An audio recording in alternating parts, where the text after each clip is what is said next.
Bapak dan Ibu serta saudara-saudari terkasih, marilah kita dengarkan renungan harian hari Jumat 4 Juni 2021 yang diambil dari Injil Markus bab 12 ayat 35 sampai dengan 37. Mari kita dengarkan sejenak bacaan yang diambil dari Injil Markus bab 12 ayat 35 sampai dengan 37. Semoga Tuhan beserta kita sekarang dan selama-lamanya. Inilah Injil Yesus Kristus menurut Markus. Dimuliakanlah Tuhan.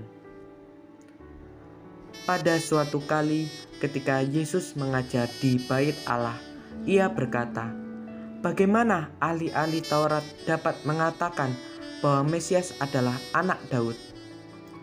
Daud sendiri oleh pimpinan Roh Kudus berkata, Tuhan telah berfirman kepada Tuanku, duduklah di sebelah kananku, sampai musuh-musuhmu kutaruh di bawah kakimu."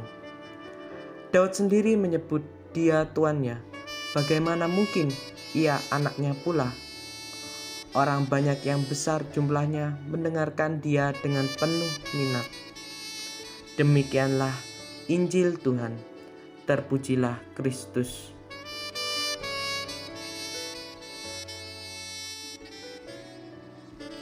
Bapak, Ibu, serta saudara-saudari terkasih, perikop Injil yang baru kita dengar bersama tentang hubungan Yesus dengan Daud.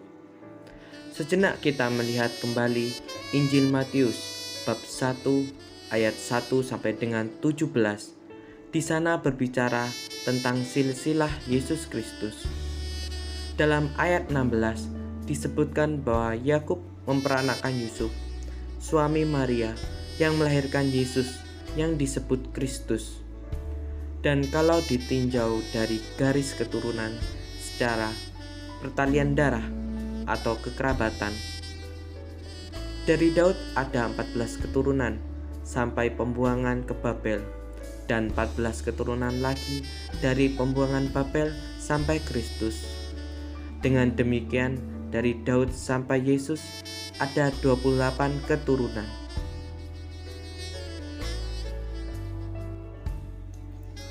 Bapak, Ibu, dan saudara-saudari terkasih, setiap orang pasti memiliki pohon keluarga. Demikian Yesus.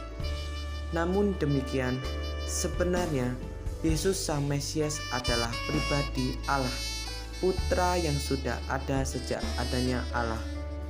Sehingga jauh sebelum Daud, sebenarnya Yesus sudah ada. Akulah Alfa dan Omega, atau awal dan yang akhir. Pada mulanya adalah Firman, dan Firman itu bersama Allah, dan Firman itu adalah Allah.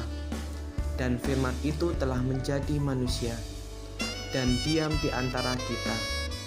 Dan kita telah melihat kemuliaannya, yaitu kemuliaan yang diberikan kepadanya sebagai anak tunggal Bapa, penuh kasih karunia dan kebenaran.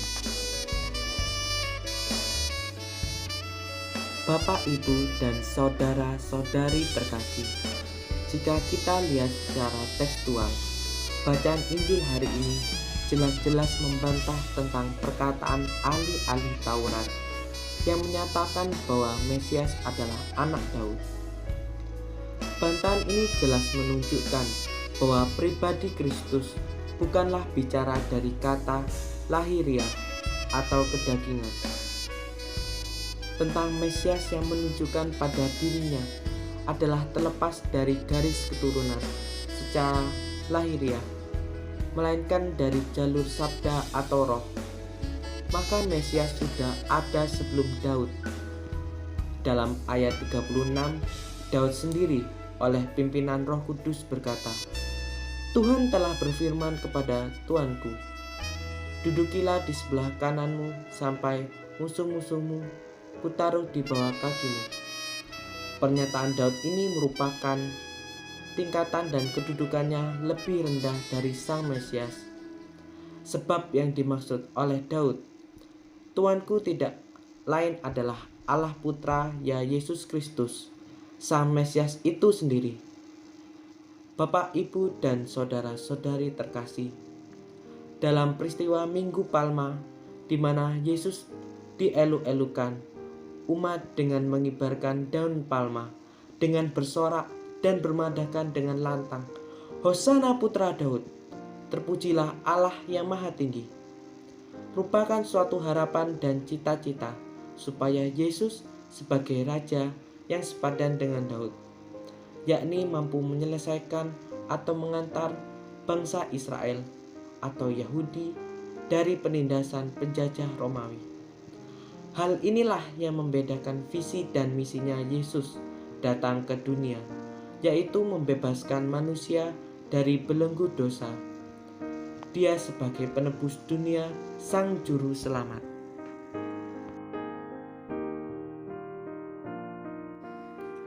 Bapak, Ibu, dan saudara-saudari terkasih, mungkin kita sebagai manusia sering tidak menepati janji, sering tidak setia, sering ingkar janji, sering mengabaikan sesuatu, namun janji Allah selalu ditepati.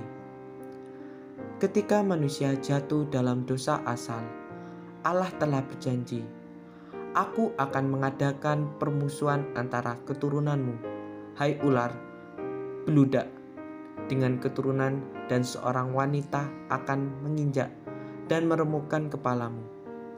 Janji itu telah dipenuhi oleh wanita pilihan Allah yang sangat saleh, yaitu Bunda Maria, yang mengandung atas kuasa Roh Kudus dan hendaknya memberi nama Yesus, yang menjadi juru selamat umat manusia. Dengan demikian, kita semua menjadi manusia baru dan memiliki hak waris atas surga.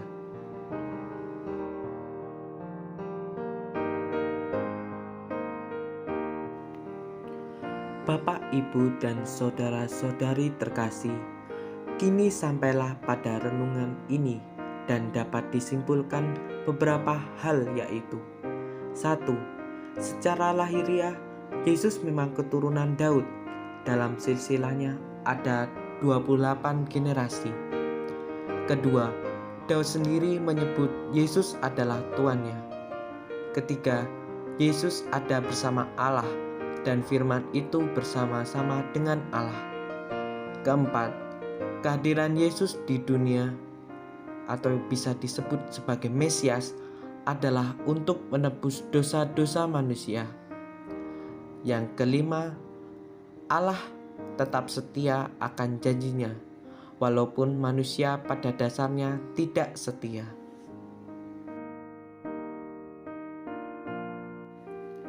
Demikian renungan yang dapat saya sampaikan. Semoga menguatkan dan meneguhkan Bapak, Ibu, dan saudara-saudari terkasih. Terima kasih dan berkah dalam.